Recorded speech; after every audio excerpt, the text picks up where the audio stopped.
When we think of Acts chapter 1 and verse 8, we think of this challenging assignment that the apostles were given. And we can only just imagine them thinking about the other promise of power and Holy Spirit being with them. They certainly would need that to go to the most distant part of the earth.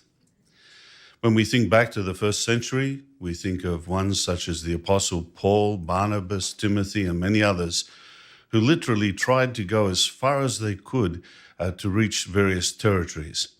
And if we take our Bibles and turn to the book of Romans, chapter 15 and verses 23 and 24, we see summarized here the Apostle Paul's viewpoint with regard to this.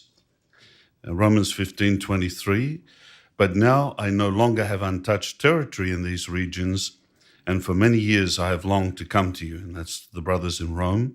"Therefore, when I journey to Spain, I hope that I will see you." So Paul was very concerned about going to untouched territories.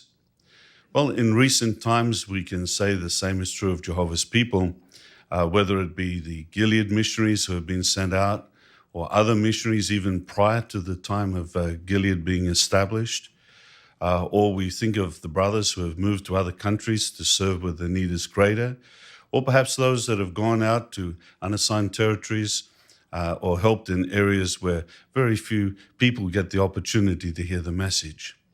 When we hear those experiences, we certainly are encouraged by them, aren't we? But perhaps we could think this morning about just one of the aspects of the history in the past. It's something referred to in the March 2016 Watchtower, the question from readers. You remember this was discussing the Valley of Dry Bones in Ezekiel 37. It spoke about the gradual restoration of true worship. And it made the comment there that in the scriptures it speaks of a rattling noise. And the Watchtower made this comment. It said, even prior to the time of the end, there were some faithful individuals who stood up in behalf of true worship. And then it says some of them endeavored to produce Bibles in the languages of the common people.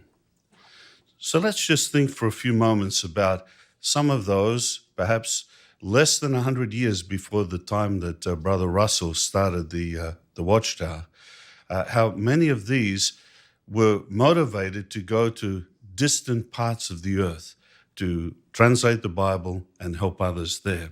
For example, in the year 1793, a man by the name of William Carey was a British shoemaker. And this shoemaker was very impressed with the words recorded in Matthew 28:19 and 20. He felt strongly that all Christians should follow that command.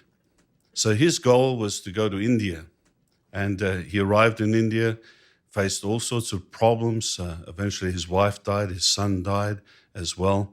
He had to take a job planting indigo.